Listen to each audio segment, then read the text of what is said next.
तुम घुमाते रहो तो ऑन है। स्वागतकार, अब हम कार्यक्रम को आगे बढ़ाते हुए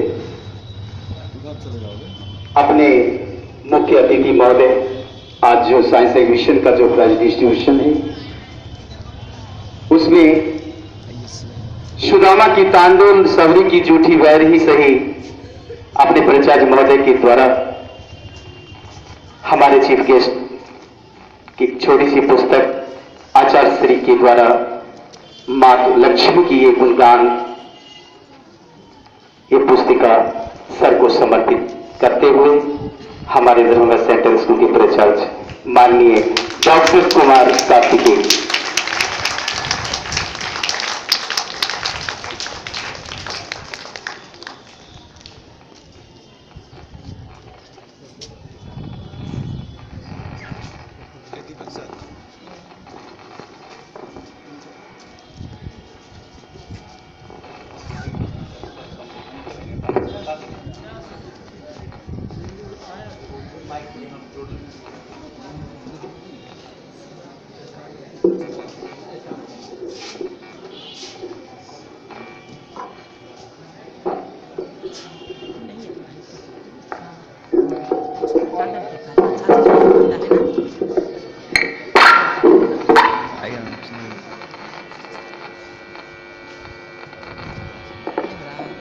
Thank you, sir. Thank you very much. My dear student, my special and warm good morning to our chief guest, respected principal sir, all my dear colleagues and my little kids. Today we have gathered here on this special occasion, and I'm really very thankful to our honorable chief guest. कहते हैं कि पग पग पर फूल खिले खुशी आपको इतनी मिले, मेरे प्यारे बच्चों, पग पग पर फूल खिले खुशी आपको इतनी मिले, कभी ना हो दुखों का सामना, यही है मेरी शुभकामना, यही है मेरी शुभकामना। हम एक बार जोरदार ताली बजाकर वाह सर, हमारे बच्चे में आपको देखकर कितनी खुशियां हैं सर, इससे भी आप thank you my dear, thank you very much. कार्यक्रम को आगे बढ़ाते हैं, आमंत्रित करते हैं आज के मुख्य अतिथि श्रीमान डॉक्टर कुमार कार्तिकेय सर। एक बार जोरदार ताली बजाकर सर का स्वागत।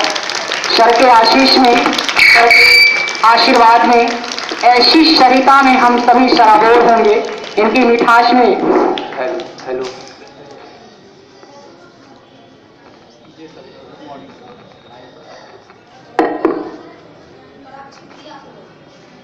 एक बार जोरदार ताली बजाएं सर, आनंदित। वंदे मातरम, वंदे वंदे, भारत माता की, भारत माता की, भारत माता की। बच्चों, हमारे प्राचार्य इस विद्यालय के और जितने गणमान्य शिक्षक और शिक्षिकाएं हैं वे वंदनीय हैं, गुरुजन हैं। आज आप लोगों को देख के मुझे वो बचपन का वो दिन याद आ जाता है जब मैं इसी उम्र का था और गुरुदेव सुदर्शन जी महाराज के स्कूल में मैं पढ़ता था, सीतामढ़ी में तीसरे वर्ग में मैं पढ़ता था। और मेरे पिताजी स्वर्गीय डॉक्टर प्रमोद कुमार सिन्हा हिंदी के विभागाध्यक्ष थे गोयनका कॉलेज सीतामढ़ी में, और गुरुदेव हमारे पिता के शिष्य रह चुके थे और इन्होंने उनसे अनुरोध किया कि कार्तिकेय को मेरे विद्यालय में आप नामांकित करवाइए। तो मैं उस समय शिशु विकास बाल विकास विद्यालय करके सीतामढ़ी में वो स्कूल चलता था, और माता जी कृष्णा जी थी और सर के जो बड़े पुत्र थे मुन्ना जी, वो मेरे साथ पढ़ते थे। ये लोग तो बहुत छोटे थे, बच्चे थे। अभी जिनका आज जन्म दिवस है अरुणोदय जी, वो लोग बच्चे थे, चाहे उस समय उनका जन्म भी नहीं हुआ होगा, मुझे याद नहीं है, लेकिन मुन्ना जी का मुझे याद है। लेकिन जो भी हो, अरुणोदय जी मेरे लिए अनुज के समान हैं। मैं उनके लंबी आयु की कामना करता हूं और भगवान से प्रार्थना करता हूं कि आचार्य गुरुदेव सुदर्शन जी के महान मिशन को आगे बढ़ाने का वो सब सतत प्रयास करते हैं। बच्चों, जीवन बड़ा क्षणभंगुर है। मनुष्य का जीवन बड़ा महत्वपूर्ण भी है और क्षणभंगुर भी है। कब मनुष्य आता है और कब इस दुनिया से चला जाता है, समय कैसे बीत जाता है। आज इस प्रांगण में आज मेरी उम्र 55 साल, मैं अपने जीवन का 55 साल गुजार चुका हूं और जिस समय मैं विद्यालय में आप लोग के उम्र का था वो 50 साल करीब करीब समय गुजर चुका है। इसमें कितने लोग आए, कितने लोग चले गए, कितने जीवन के उत्थान और पतन को मैंने देखा। मेरे पिता गोयनका कॉलेज में हिंदी के विभागाध्यक्ष थे। उनका ये कहना था कि समाज में जितनी भी बुराइयां हैं, गरीबी है, अशिक्षा है, बेरोजगारी है, उससे लड़ने के लिए एक ही उपाय है कि विद्यार्थी जीवन को सतत ईमानदारी के साथ व्यतीत किया जाए। और विद्यार्थी जीवन एक ऐसा स्वर्णिम काल होता है जिसका हमारे मानस पटल पर हमेशा उसका प्रभाव रहता है। हम कभी उस पल को भूल नहीं पाते हैं। इसलिए कि जो हम बचपन में सीखते हैं, जैसे राष्ट्रवाद मैंने सीखा बचपन में, वो भारत माता और वंदे मातरम ये बचपन में सीखा और आज भी मेरे विचार राष्ट्रवादी हैं। मैं कभी भी उससे समझौता नहीं करता। मैं पूर्णतः शाकाहारी हूं। मुझे मांसाहार से सख्त नफरत है। बहुत लोग कहते हैं कि आप डॉक्टर हैं, लेकिन मैं छोटे जीव को भी बहुत ही उतना ही समझता हूं। मैं जब सोचता हूं कि एक आदमी को सुई करती है तो उसे कष्ट होता है, तो एक जीव का गर्दन काट करके उसे उसका मांस खाना कभी भी न्यायोचित नहीं। पहला जीवन में मैं जरूर कहूंगा कि आपके पारिवारिक पृष्ठभूमि क्या है मैं नहीं जानता, लेकिन जीवन में आगे बढ़ने के लिए जो आपके सामने कमजोर है, निरीह है, उसके भी कष्ट को उतना ही अनुभव कीजिए। तभी आप ईश्वर के विधान में, ईश्वर की कृपा के पात्र बन सकेंगे। अगर आप अपने से कमजोर, आप अपने से निरीह प्राणी को अगर आप प्रेम नहीं देते हैं, उसके दर्द का अनुभव अपने आप में नहीं करते हैं, तो ईश्वर भी आपके दर्द से कभी पिघलेगा नहीं। जैसा कीजिएगा वैसा पाइएगा। इसलिए कि भगवान श्री कृष्ण ने कहा है, कर्मण्येवाधिकारस्य मा फलेषु कदाचन मा कर्म फल भूते ते संगोषि कर्मणि। कर्म की प्रधानता है। कर्म जो है वो मूल है। और जैसा जो भी हम दुख या सुख इस जीवन में प्राप्त करते हैं, जो भी चीज हम लोग प्राप्त करते हैं, भौतिक सुख हो, आध्यात्मिक सुख हो, और जो भी मान सम्मान, जस अपजस विधिया सुनऊ भरत पावी प्रबल, जो भी मिलता है वो हमारे कर्म का ही फल होता है। और हम लोग पुनर्जन्म में विश्वास करते हैं, हम लोग आत्मा की अमृतत्व में विश्वास करते हैं। ये जीवन क्रम यही खत्म नहीं होता है। आदमी जन्म लेता है, बड़ा अभी बचपन है, फिर बड़े हो गए मेरे तरह, एक दिन बुढ़ापा आएगा और एक दिन फिर दुनिया से फिर जन्म होगा। हम लोग क्या कहता है कि एक जन्म में जो आप कर्म कर रहे हो वो दूसरे जन्म में भी उसी अनुसार आपको रूप मिलता है, रंग मिलता है, विद्या मिलती है, सब चीज वही मिलता है। इसलिए बचपन से ही जो है धर्म क्या है? कर्म है। हम लोग क्या है, धर्म कोई मजहबी किताब नहीं है, किसी एक किताब से हम लोग का धर्म नहीं निकला है। हिंदुत्व जो है, जो धर्म हम लोग का है, वो क्या है कि हमारा जो कर्म है, जैसे अभी विद्यार्थी हो तो तुम्हारा धर्म क्या है?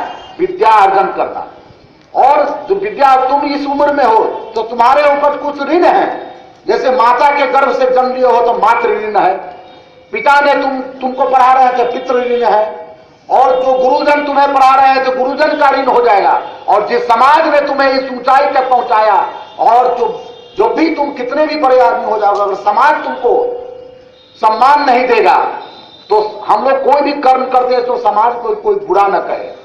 केवल आप अपने आप में सोचिए कि हम अच्छे हैं, उससे नहीं, समाज के लोग, परिवार के लोग आपके बारे में क्या सोचते हैं। और जब और बड़े हो जाएगा देश क्या सोचता है, और जब और बड़े हो जाइएगा तो विश्व क्या सोचता है। उस तरह से सोपान सफलता के आगे बढ़ते हैं। इसलिए अपनी माता का सम्मान करो, मातृ ऋण से मुक्ति के लिए हमेशा सम्मान करना। जो माता 9 महीने गर्भ में बच्चे को रखती है और दूध पिलाती है उसको बचपन से। आज भी हम लोग इस उम्र में हो गए हैं तो मेरी माँ मेरा जितना ख्याल रखती है कोई नहीं रखता। तो माता का ऋण हमेशा याद रखना।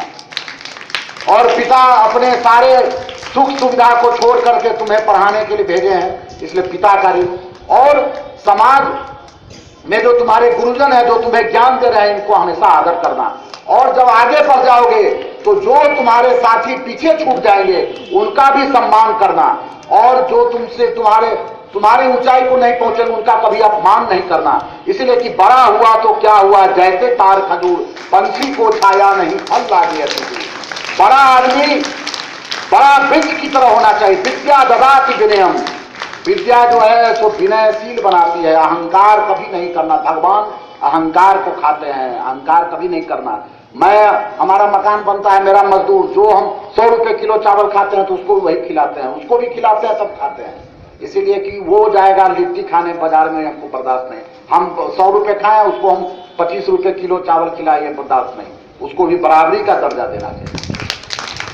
अपने से जो छोटे हैं कमजोर हैं तो हमेशा तुम सम्मान के प्राप्त करोगे समाज से और ईश्वर की कृपा तुम पर बनी रहेगी, है ना।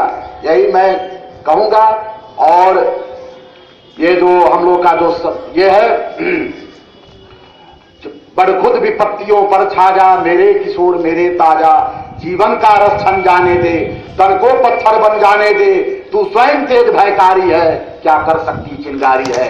वाटिका और वन एक नहीं, आराम और अनेक नहीं, वर्षा भी आता प्रखंड, पौरुष के हैं साधन प्रचंड, वन में प्रसून को खिलते हैं बाघों के साथ में साल में मिलते हैं, है ना। तो युद्ध जो है, युद्ध का मतलब नहीं होता है किसी को क्षति पहुंचाना। युद्ध का मतलब होता है अन्याय के विरुद्ध, अत्याचार के विरुद्ध, जो भी समाज में बुराइयां हैं, है ना, उसके विरुद्ध लड़ना, ये भी एक युद्ध है। और एक युद्ध अब अपने अंतरात्मा में भी करता है। न कोई बहुत महान है न कोई बहुत नीच है। हर आदमी के भीतर अच्छी भावना भी है, बुरी भावना भी। अच्छी भावना को उभारोगे अच्छे आदमी बन जाओगे। बुरी भावना जो समाज में इंटरनेट और तरह तरह की चीज में गलत गंदगी चीजें हैं उनके समीप जाओगे तो मन में गंदगी आएगी तो तुम गलत रास्ते पर चले जाओगे। अच्छी पुस्तक पढ़ोगे, गीता पढ़ोगे, रामचरितमानस पढ़ोगे, गुरुजनों के बात को, माता पिता के बात को आज्ञाकारी बनोगे, है ना, तो तुम भी बड़े आदमी बन जाओगे और तुम सम्मान के हमेशा पात्र बनोगे। यही कह के मैं आप लोगों को शुभकामना देता हूं कि आप लोग बड़े आदमी बनिए। इस भीड़ में कौन बड़ा हो जाएगा कोई नहीं जानता है। कौन डॉक्टर बनेगा, कौन इंजीनियर बनेगा, कोई नेता बनेगा महान, है ना। आज हमारे प्रधानमंत्री मोदी जी भी कभी साधारण बच्चे की तरह थे, आज इतने बड़े आदमी बन गए, है ना। और आचार्य सुदर्शन जी भी गोयनका कॉलेज में हमारे पिताजी के एक साधारण विद्यार्थी थे, लेकिन उनमें हमेशा से शिक्षा के प्रति आकर्षण रहा। एक छोटा स्कूल खोला, अभी भी मुझे याद है कि एकदम खपरेल मकान था, जूता था, उसमें 10-15 बच्चे के लिए कृष्णा माता जी जो है सो रोटी बनाती थी। वो भी सीन मुझे मेरे आंख के सामने, मुन्ना जी छोटे बच्चे थे, वो भी सीन मुझे याद है। मैं भी नहीं जानता था कि मैं डॉक्टर बनूंगा और ये लोग इतने बड़े आदमी बन जाएंगे, भी नहीं जानता था। तो भविष्य के गर्भ में क्या छिपा है कोई नहीं जानता, लेकिन उसके लिए सतत प्रयास आवश्यक है। प्रयास करना चाहिए। फल क्या देंगे ईश्वर, उनके हाथ छोड़ दो। अपना जो कर्तव्य है विद्यार्थी जीवन का उसको ईमानदारी से पूर्ण करने में ही भलाई है। जय हिंद, जय Bharat. Thank you sir, thank you very much. मेरे प्यारे बच्चों, आप लोग हमारे माननीय